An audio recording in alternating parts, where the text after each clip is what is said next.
Okay, 1883, and here, this is weird because it's a Saturday.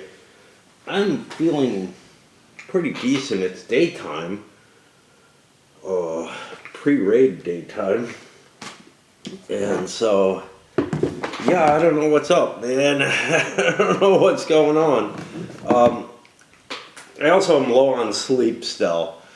I got some in bits and pieces throughout the morning, which is, I had gotten like, I don't know, 2 hours of sleep the day before and went dancing on very little sleep and ended up probably drinking a lot less because of it, which is why I feel surprisingly good, I think.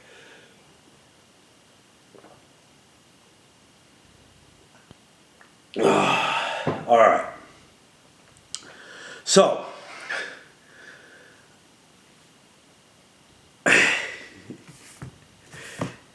I like my 18XX games. There's no question about that. And I had my fun with this one. I really did. I thought that it did some things that I found particularly interesting in terms of the way the money was very, very tight early in the game. And then had room to blossom late in the game. What that meant is you don't have the kind of runaway leader that you have, say, in an 1830 game. On the other hand, I did not find as much exciting stock manipulation type movement. Also, the game is designed to add a certain level of chaos to it because it's a low player count. It's got a maximum number of players of 4, which to me is like usually, wow, I don't want to play an XX game under 5 players because the kind of chaos that emerges from most XX games is not possible. But this one added randomness, which makes the 4-player count a reasonable choice. Let me talk about components a little bit, and then we'll get into some of the specifics. The board.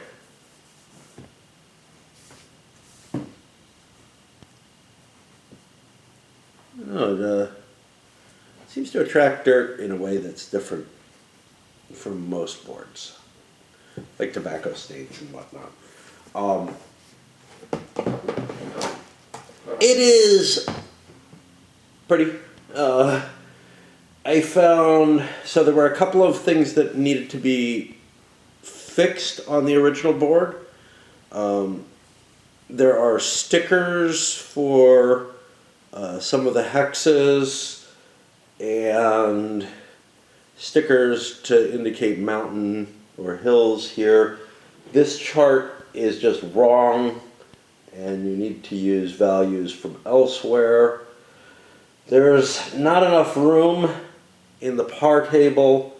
There's no space in the par table and no mechanism for recording the par for the merged company. The bank pool's a little tight when a lot of stuff goes in there. It's minor, you can spill out over it. It's just expect that you need that extra room. I found the red track. This is track that you can't actually run over. And in fact, you can't build over or anything. So it's just screwed runs. You're able to utilize them for some purposes, but for the most part, they block you out. I found the fact that they look enough like normal track and everything that I just wanted to make connections on them. I don't know what could be done to fix that. But otherwise, yeah, this is a nice quality hardboard, etc. I don't know what components I have are original game, expansion to the game, sort of the deluxe version, which comes with, I'm pretty sure the wooden pieces are all the expanded version, but I don't know what else might be. and some of it may be print and play stuff that the player, well, the owner previous to me had. For example, there's these player mat or company corporate mats. Okay. Corporate charters, that's what they're, it's not an M word, it's charters. Okay. There's these corporate charters that were printed out that have more information on them. Information that I wanted on these guys. The problem is, these are a little bigger and they're not laminated, so I went with these guys. But these have information that you need. Now, he's got multiple copies of these, so I think he printed these out. And some of them, the wording that's important and special on them is almost unreadable. So that's a little shitty. This one was good, and this one is an important one to have information. I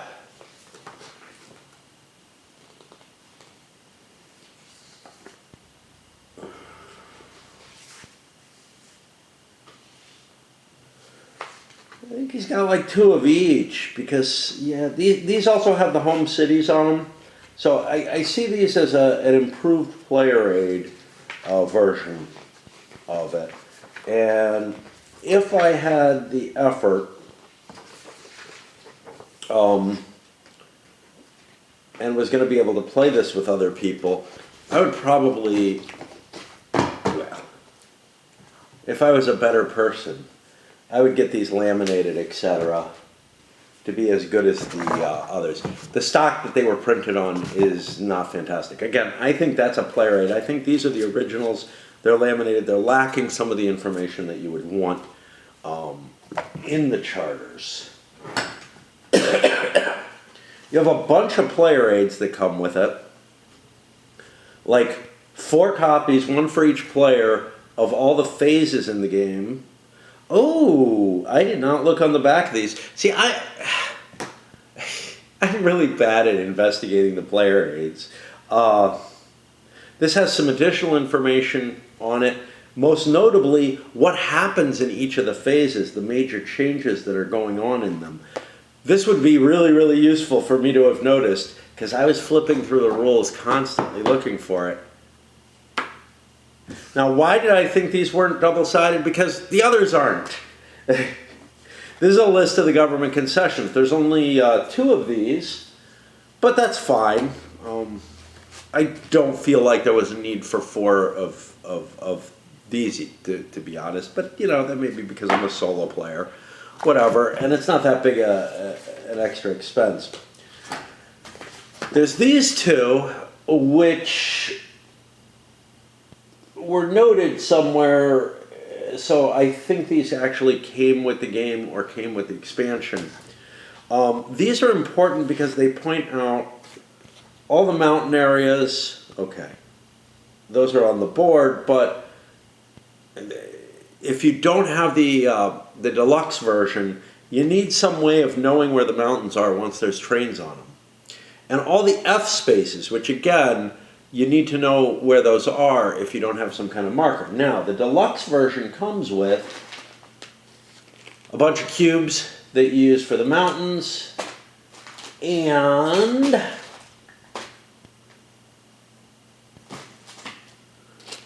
a bunch of little cylinders that you use for the F spaces to mark those. And eventually you can move the F spaces off the board.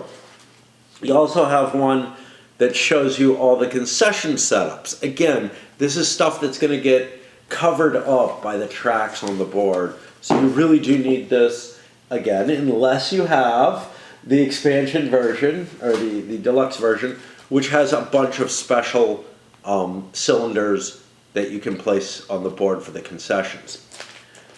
Now, using the deluxe version, which I did, I found that there was a lot of clutter of little wooden pieces on the board, and that was somewhat problematic.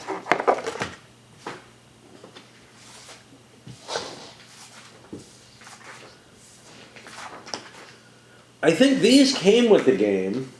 I'm not sure. Again, these guys appear to be printed on the same stock of paper that the player aid stuff is, so maybe these were printed out after. This is a set of player aids.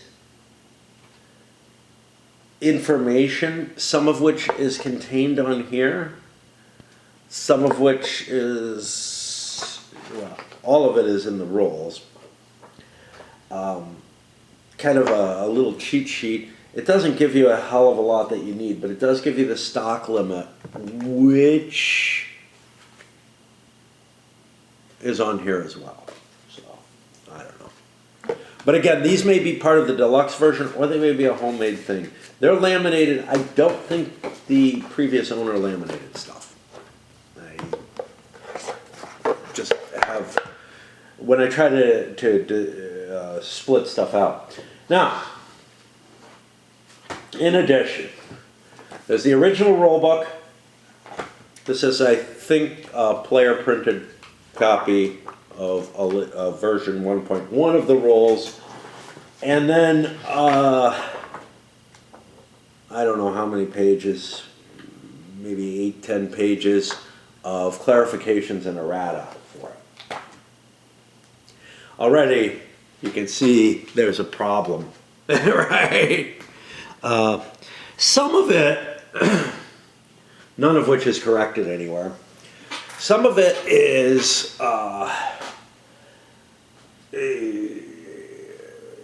there's, you know, the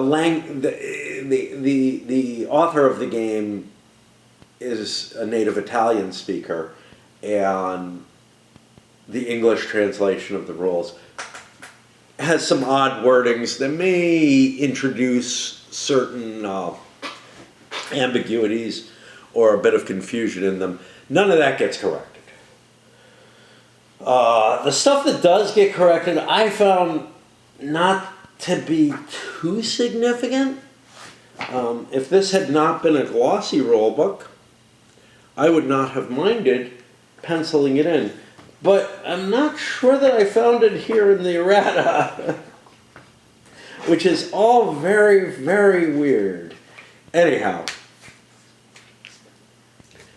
that's what you got for that. I did not, you know, obviously if they had to reprint the rules or if they had to reissue a corrected version of the rules, I don't know how big a deal that is. I don't feel like a hell of a lot was changed, but I do know of at least one or two material changes that significantly impact the game. So, yeah, you certainly need to hunt down the errata at the very least.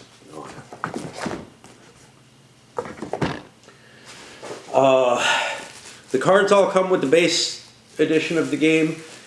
Pretty nice, you know, pretty nice quality cards. That's just the standard these days. I'm still astounded by it, but, you know, you got your stock certificates over there, you got your trains. Okay, but you got something special here. Couple of special things. You got political support, which you can purchase, and I fucked the costs up, to avoid bad things from happening to your company, because there is a whole bunch of event cards in this one. And they are timed to occur in 3 different phases of the game. You create a new deck. You're not going to get many of the event cards, and the ones you get, a fair number of them are relatively significant in terms of having an impact on play. They can really shake up the game. They can really foil people's plans, and that's where the extra chaos needed to play a game, an XX game that, you know, has that kind of chaos in 4 players really kind of comes for this one. How did I feel about it? It's kind of funky. Didn't feel like a normal XX to me at all. But, yeah, I'm okay with it, you know. If it's a means of getting you a 4-player XX game, I don't know that I would bring this one to other players though, because it's got a lot going on. This is not an XX for the beginning player. And then you've got counters for all kinds of pieces that I did not use because I have the deluxe set, but they're all serviceable, and in fact, I might actually prefer the counters to the wooden pieces in some ways. The train tiles are a little thinner than like what I've started to get used to. The hobby is getting to the point where, like, you know, it's so niche that the quality of components in some of the sets are really going through the roof. You know, really, really thick track tiles and stuff like that. This doesn't have that. These are, I think, thicker than the Avalon Hill ones. I'm trying to remember the Mayfair ones. I seem to remember them being pretty thin as well.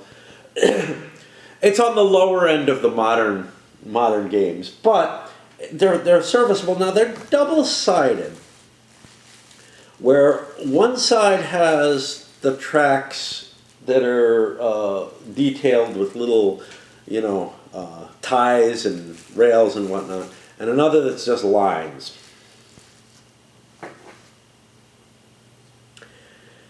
I don't know if this is necessary. I've seen it in a couple of games. There's a lot of track printed on the board already, and it's all in one style, so it kind of feels funny to use the other style. It might help distinguish between what's on the board and what's not.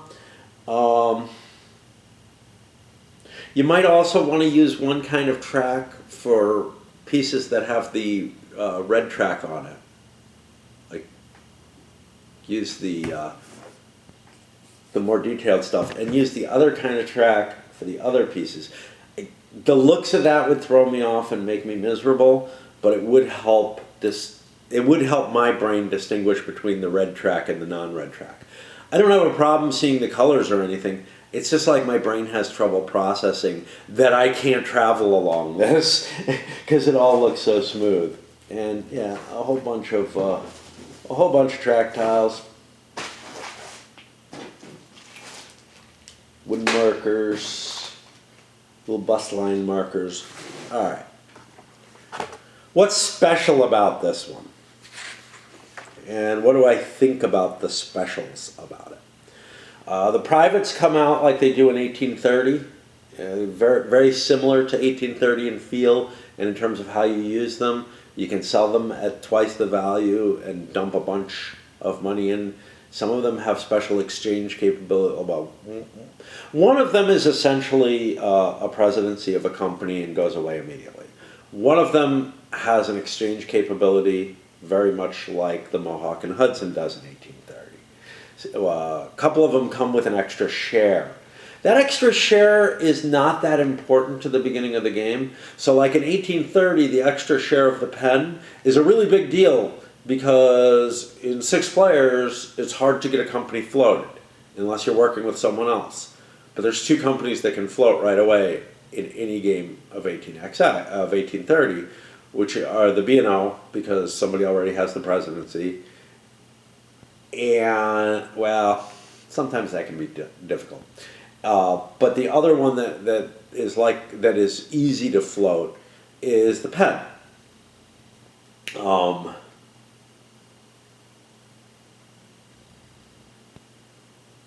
You have just, I think, a little too little money to float any other companies that don't have a share already available, which means 2 players will have to collude in a 6-player game. Anything smaller than a 6-player game, and there might be an argument that 5-player 1830 is better because of that. Anything other than that, anybody can start a company. In this, anybody can start a company. The companies float on 20% shares, and they use a partial cap system which means money goes into the corporate treasury. The funny thing about the partial cap system in this one, though, is that the stocks in the bank pool, this may be how 56 works, because I know that you're trying to get, no, you're trying to buy the shares to get money into your treasury, I think. I think that's how 56 works. Anyway, most of the partial cap games, or games that have partial cap companies, the shares that the corporation owns, or that are in their initial offering, produce income for the corporation. And that actually works really well. It gives you a nice flow of cash into your corporations. In this one, it's only the shares in the bank pool that do, yet it is a partial cap game, which means you get kind of double advantage from people buying shares. Not only do they put cash into your company treasury, or you do, but when those shares eventually end up in the bank pool, which other people investing almost invariably is going to happen, they end up producing revenue for your company in that way, where they weren't producing it before. It's really, really a hard, it may be an interesting gameplay mechanism. And it's a big part of why the revenue that you have available is so low, because you're putting so little money into the companies to float them. You don't have a lot of money to begin the game. You're putting very little money into the companies to float them. They're not buying a shit ton of trains the way they do in 1830. It's more like in 1856, where the start is kind of slow. But they're also, not getting additional money to be able to do terrain builds and whatnot from just making runs. There's no half swallowing in this game. It's a full swallow or full payout. There's a lot of terrain on this map. A lot of terrain. And you just don't have enough money to kind of make a lot of money in the early stages of the game. In 1830, you have your corporations fully capitalized, which means once you get that 60% sold out, you have 10 times the share value in the company treasury, and you can do crazy shit. You can buy a ton of little crappy trains that aren't going to last very long, make boatloads of money, and then kind of run your company into the ground and do weird stuff with it. And there's all kind of manipulations in 1830 that I really, really love, that really kind of feel like some of the shit that actually happened in some of the corporations. The weird thing, though, is that tends to happen most with the earliest corporations, which actually weren't the ones that got screwed around with the most. But with this one, you have a much more stable, slow build-up in the game, although the eventual runs are going to become quite large. The game phases feel largely normal.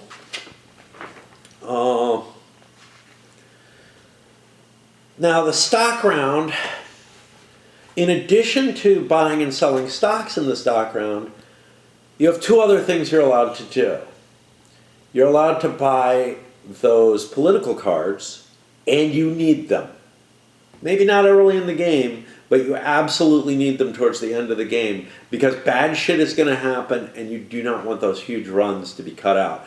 If you're losing $300-400, that could be the game right there. And having a company lose a run comes to that.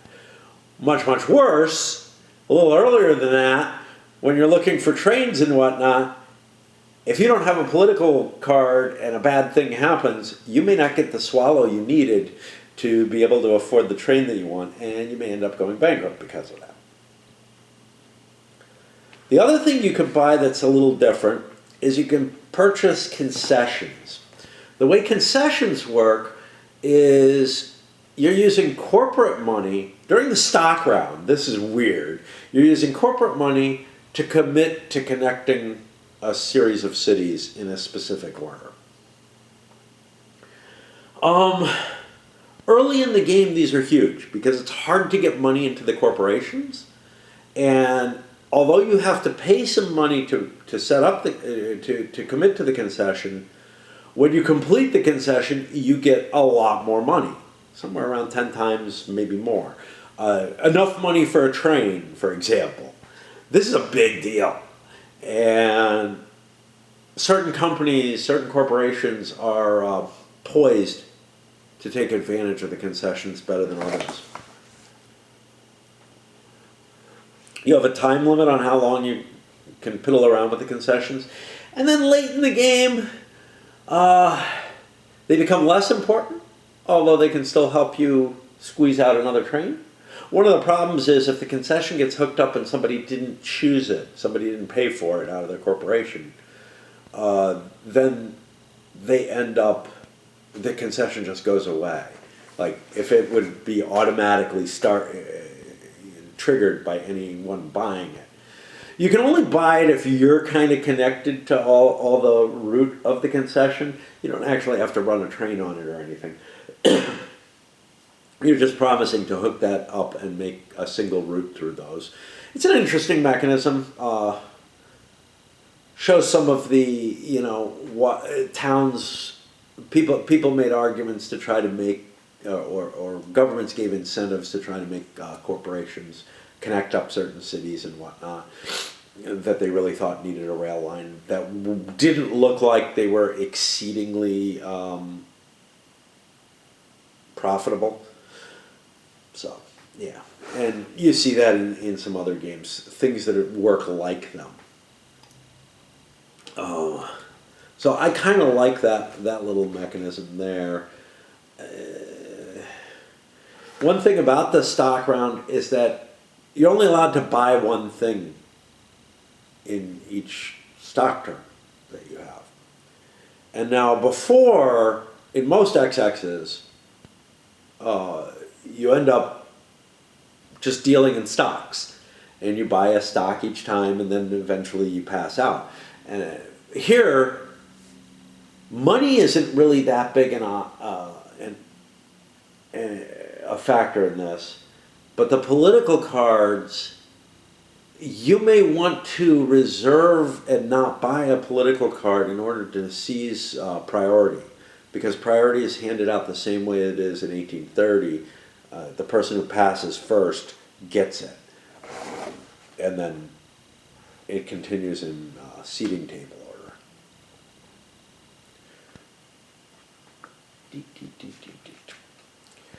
Track placement. Okay, so this is a little weird. Let me swap batteries because I know I'm going to need to. My body doesn't even hurt as much, which leads me to wonder if I didn't dance as much as I usually do, and that may be a big factor in why I'm not so tired.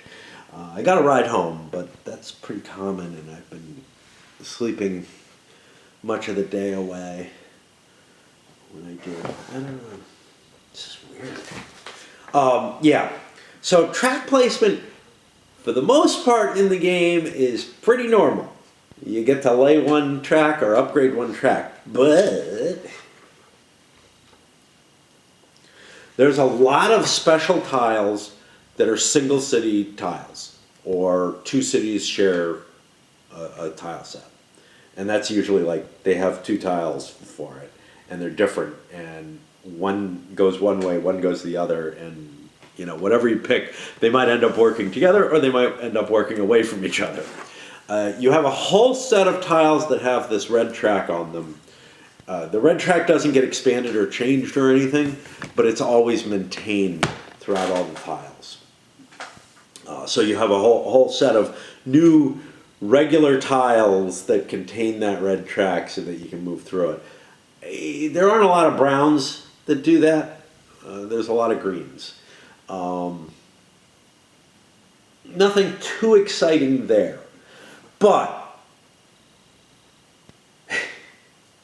a number of the companies have their own special placement systems.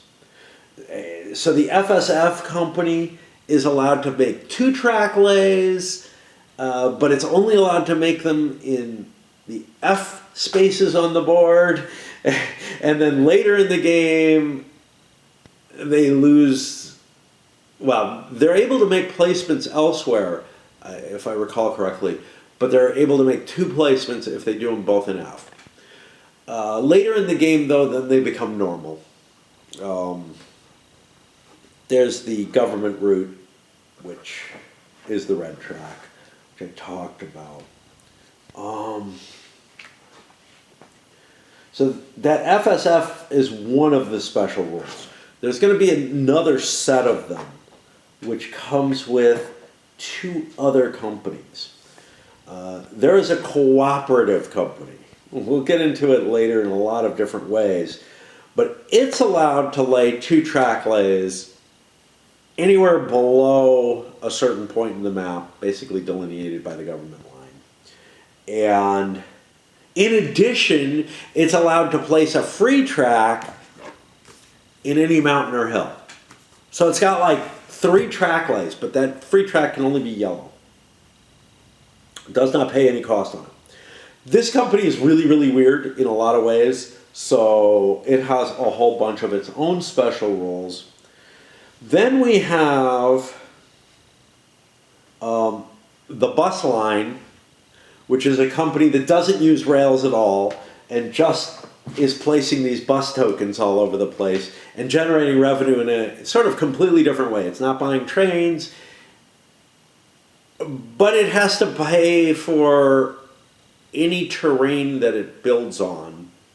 And in the early stage of the game, it can only build on areas that have terrain that costs. It can only build on the mountains and hills. And the last one is the SEFTA, which is a merger. Yeah, there's a lot of special rules and a lot of chrome in this game, which generally I would say, wow, that kind of sucks, because it really is a barrier to making it a more accessible game and everything. Again, this is not the game that I would suggest to start your XX career on. And I tell everybody, 1830. You want 1830. That's the one that's going to give you what I think is the most intense but clean experience of it.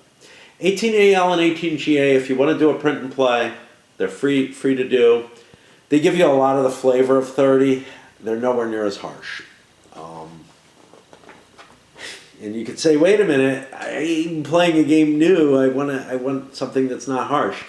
Yeah, except that the harshness is the charm. It really is. It's what drew me into these games. How brutal they could be. And it's what kept me away from the 1829 stuff, is it's boring and stately in its progression. And nobody can really do anything. You just watch the track be built, and it's kind of like, Okay. So when you run your routes, you have some weird shit going on, and it is hard to cope with because it's so different from anything else. But there are a number of cities, let's get back to the board. There are a number of cities along these red lines that, if it's your terminus city and you're not dotted out of it, you can use 2 of your train points, whatever, to hit that city and one of these off-board locations. And you just bounce right to the off-board location because you're using this red track and it's government railway and station markers don't matter for that and all kind of stuff like that. And at least in the case of Florence, it's a really big city throughout the entire game. So most of your runs are going to be starting at or ending. One of the terminuses is going to be one of these cities. You're not allowed to do it twice, like with 2 different cities, although you are allowed to go off map with a train. So there are places like this where you're going off map on the red and you can't get there with regular track. But there are also places like this that you can get off board, and some of them are okay on cash in terms of value. So for example, Lucca ends up being an 80, which is as good as Florence. Okay? It's hard to get to, though. That's a lot of mountain track to build. We'll get to... remember that Cooperative Company is able to play a free track for a long time, well, for the course of the game, working its way through these mountains. So it can hook it up. Problem is, there are a fair amount of cities in the way, which, yeah, I mean, if you're going to go down there, you'll develop one of them. And I found that there were a lot of doinkers. Although, I think you could weave your way through and not hit any doinkers and hit just one city on a path to Lucca. That would require, I wasn't able to do it on, on my first play because I wasn't really aware. Now that I am, that would be something that I would kind of aim for and maybe try to develop for my Purple Company as a sort of special bonus. The problem, of course, is, well, we'll get to that, but the Purple Company is not owned by one player at the beginning of the game. It's not something somebody starts. It's a cooperative, and everybody's involved in building the track for it. And it's not absolutely obvious who's going to end up with it. Okay, if anyone. So, one special thing with the revenue production is those little jump cities, whatever you want to call them. Another special thing is there's gravity trains. As long as you're traveling downhill, and that's a little funky how it's defined, but as long as you're traveling downhill, you can connect two cities with a 2G train. It produces half the revenue between those cities and doesn't count against using that track for regular trains. If you have multiple 2Gs, they have to be on separate track.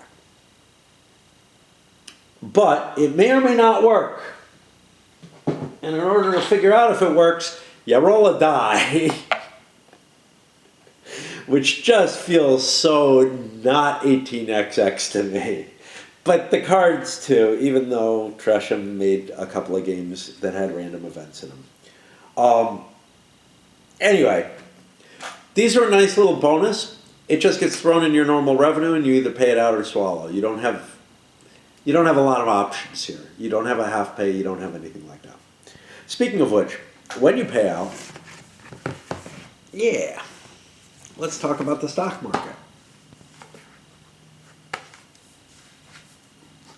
This uses what looks kind of like an 1830 style stock market. It's the two-dimensional one, etc. But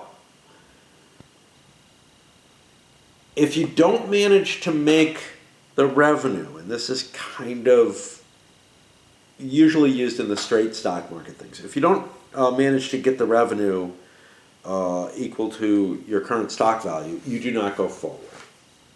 There's no concomitant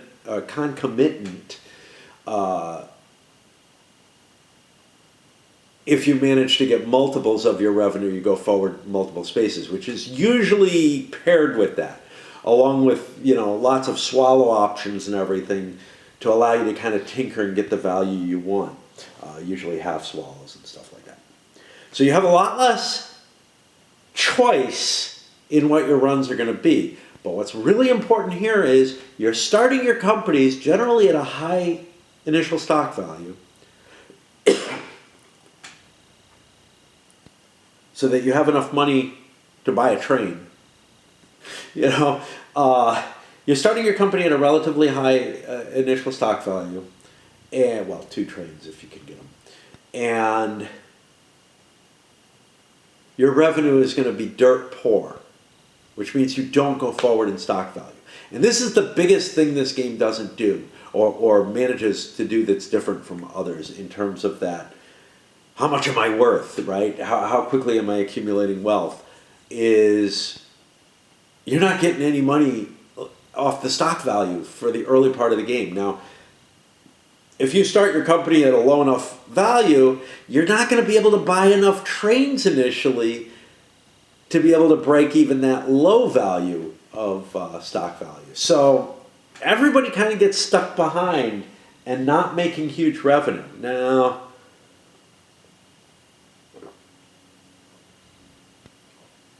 those special off-board locations, if you're connecting a 50 and a 30, yeah, you're going to be able to go forward a couple of spaces, but that's it, right? And do you really want to swallow early on? Well, maybe, because you're not making stock value off of it anymore.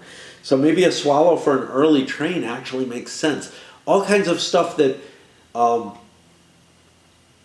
is not really a matter of there's particularly weird new rules in place. It's very clear, at least to me, that you've got some interesting different choices at the beginning of the game. Interesting choices, and not in a bad way, for people who follow some of my non-XX games.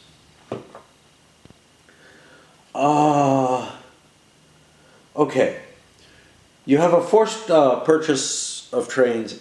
Corporations have to have a train if they hook things up. Things are always hooked up. They really are. There's no Erie in this game or anything like that you can just let die on the vine. But if you go bankrupt, the corporation you weren't able to buy a train for disappears from the game. Well, no. Sorry, it doesn't disappear. It gets wiped out. Everybody's stock in it is gone. All its tokens disappear, its trains disappear, concessions, anything it has. I think concessions probably go back if it's got one that it's working on. But privates go away, whatever. And it's available for purchase again. This is kind of nice. You don't want you don't want to have too few corporations for the board. You don't want the game to be discarding companies, basically. Unless there's a large number of corporations, and that's kind of part of the game, and maybe there's mergers and stuff like that to help get around that. So bringing them back is an important possibility. It's also possible that if you're running other corporations, they might go bankrupt as well, if nobody can end up as president of them. The random events, I think I've already kind of talked about them as much as I want to. They come out as potentially massive game changers that are random. And you can mitigate their effects with the political opportunity cards. But that's another not insubstantial, especially at the beginning of the game, cost against you. And it's sort of like this tax that you're paying. The nice thing is you get to hold on to your political opportunity cards, so if you don't need to use them during certain turns, well, that's great. You still have it. Okay. We were talking a little bit about, there's a few special companies that are a really big deal. The biggest one is, I don't know. The cooperative is probably one of the biggest ones. The way it starts out is each player has one share of it. And the presidency, control of the corporation rotates. There's a little bit of ambiguity about what you can do with the presidency in it. For example, can you buy privates for double their value? I said yes. It's not clear. Can you buy trains from it? Well, that would really destroy the game, although this thing is weird enough anyway that maybe it does anyhow. It gets sort of a free load of trains, and it gets to grow them for free during this period.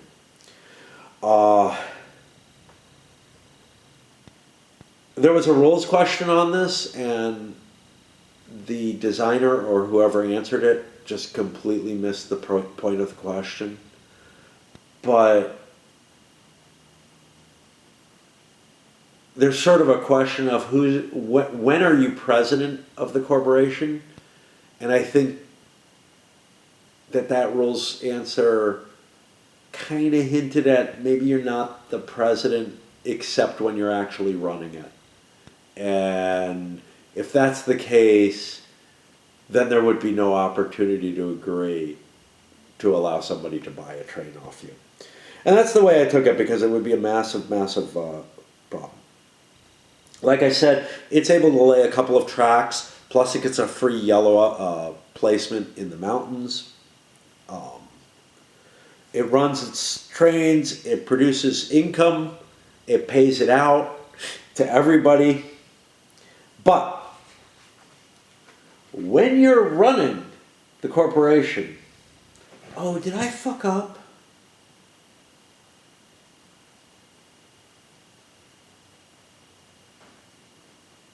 No. Okay.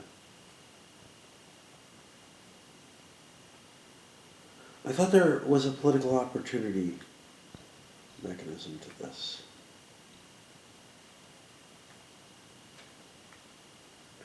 Okay, I'm going to ignore this. I'm going to ignore what I'm looking for here. Oh, no, I found it.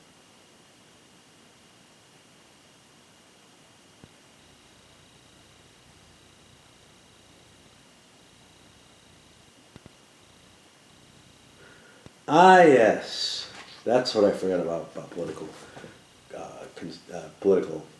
cards. So, one thing you can use the political cards for is when a concession pays out, you can play a political opportunity card as the president of the company to distribute the concession to the various stockholders. That just seems like a terrible idea. In almost all XX games, you're trying to get money into the company treasury without swallowing. Yes, there's times you want to get money into your own hands, but unless you're pocketing the whole amount, it doesn't really make sense. Anyway, so I didn't do that, but what that actually allows for is in the late game, when concessions become no longer valuable because you have all your trains and everything, you can use the political opportunity to cash in on them. And instead, I just didn't chase the concessions when I probably could have. I probably wouldn't have had time at the end of my game. Anyway, let's get back to the cooperative company and what is special about it. When you're running it, instead of paying out dividends, you can just decide to pocket them. If you do this, you lose your share of it. You no longer get a chance to run it anymore. But that share you lose, you get 50% of its value back as compensation. So what I found was one really big effect on play in the game was 2 of the players did this. And they got a huge quantity of money, $300 and something fairly early in the game, lira, fairly early in the game, that they could invest in stocks, and they were doing very well.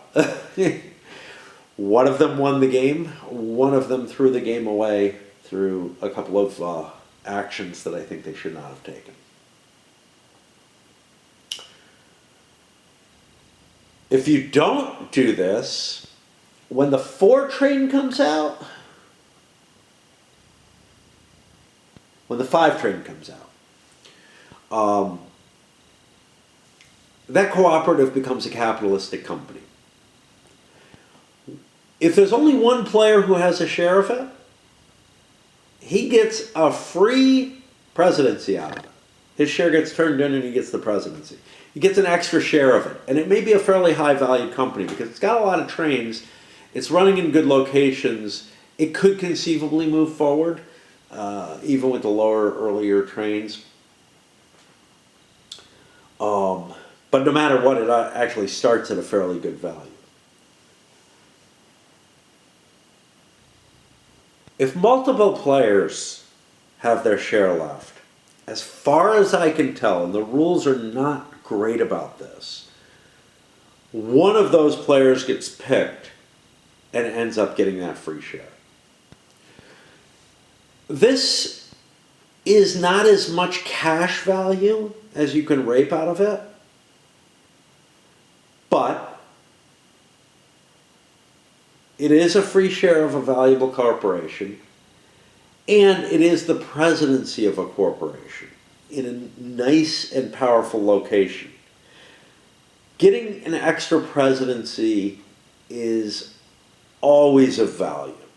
There is a quantity, like there's a decision point, a price point where you can make a decision as to, is it worth me starting another company at this point and everything, and trying to calculate those out is well beyond my capabilities, but I have sort of an intuition for it. So, is it worth $150? Probably not, but it's probably not too far below that. But the problem is, if you're holding a share of it and you don't get that presidency, you don't get the extra share. And that blows. Because you didn't get that $300 and you don't get the presidency and you don't get shit, and it's just not good. Okay. The second weird corporation is the buses. They essentially just spread out over the map and collect income for all the locations that they touch. But they start out in two different sets, and you only count the revenue from one of the sets. But once they connect, they become one set, and you collect the revenue from that whole set. They're allowed to play 2 tokens per turn, 1 on each side. And basically they collect the revenue of all the cities that they cover. Finally, there's a special, the SEFTA, which is basically the combination of 2 specific companies into a merger. They have to agree to it together. I think it's kind of iffy because you really have to kind of engineer something. You're not going to make money off of the exchange. And you may very well lose money. You probably will lose money off of it. But you get a single corporation that's more powerful. One of the 2 players who cashed in on the cooperative ended up making this merger, and I think it hurt him. He had to start a company that wasn't particularly good in order to combine with his own company that was pretty good. He didn't really get any great power off the additional dots. He did get more money for trains, though, and was able to build up to a couple of permanent trains more quickly than maybe he would have been able to otherwise. Then he did another bad idea and bought another corporation late in the game. And again, he got 2 trains on it and everything. It doesn't seem like that bad an idea, but that happened so late, and the bank ran out of money rather quickly. Because, shockingly, although the initial runs are absolute crap, the late runs are big. Like, not stupid big. Played a couple of games recently where we had some stupid big runs, like over 100. But they're in the 70s. Yeah, everybody's got 2 permanent trains, and they're big trains. They're not necessarily a couple of 5s. This generated a lot of revenue. That's a headache. The late game play is made more painful by the more trains you have and the more routes there, because the routes are starting to get complicated and everything. On top of that, there's funky shit on the board. The red track can't be used. You've got these jumps, so it's harder to make the decisions on those. And then there was something else that really fucked with your ability to make. Oh yeah, yeah. The event cards, they can shake up what the valuations are of various locations, so that you want to run different routes based on event cards coming out. That's a really painful aspect to the game, and might be better on a computer where you have a route calculator and all that built in. Not my way of playing, but whatever. Let's get that guy out of there. Okay. So what do I think about it? Well, like I said, this one is not for everyone, I'm pretty sure. I don't even know if I recommend it. I had fun with it, though. I had fun with it in a way that some of the others I don't have fun with. It may be just, the newness of the weird little bits going on and not being as certain about stuff. I do enjoy exploring 18xx games in a way that maybe I don't enjoy exploring most Euros.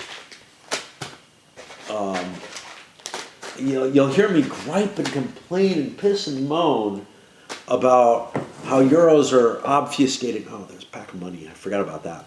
Yeah, it's got cash in it, which always makes me happy, even though I'm no longer using it. You'll hear me piss and moan about how the modern Euro is, obfuscating the core of the game and preventing you from really knowing what you're doing. And then I end up, the last couple of 18xx's, having a lot of fun kind of discovering the game. So I don't know, man. I don't know. But I do think there's interesting stuff that's going on in this one. That if you played it a few times and got used to it, I think it would still show some depth of a differing nature from some of the other XXs, and a different area to still keep exploring and everything. So yeah, I actually kind of like it. I can't imagine, yeah, I don't know. I'm thinking about the people that I know who are into XX, and I can't imagine adding this much, this many different mechanisms and everything all at once, and saying, I don't know. It's like part of the reason is that there's this baseline, and yeah, we're willing to accept one twist here, one twist there. It's also especially hard for me because I can't get them to settle down. Well, first of all, we have a hard time. So this might work with this. We have a hard time getting more than 3 or 4 players, which just sucks. At least nowadays. And so we end up playing something like 1846 or something along those lines. Played Poseidon, a couple of other weird things. What I want to do is play 1856 and show them, or 30. These guys haven't even played 30. There is a convention up in Portland, I think, that does 18xx games. But I'm kidding myself if I think I'm going to head up there. All right, let's send this up. Kind of a mixed review. This is not what you want to pick up if you're new to XX, but if you're looking for some interesting challenges and differences, to explore and whatnot with that core system. Some really weird stuff. I mean, the bus company is really weird. But also, the thing that I think is the most interesting about this is not all the chrome that's on it, but honestly just the way the start is so slow, which is, using something that makes no sense. This reminds me of one of the Peterson games, honestly. It feels like XX is exploring the space more by twisting the types of rules that allow, like, okay, so like capitalization rules were constantly being created to try and make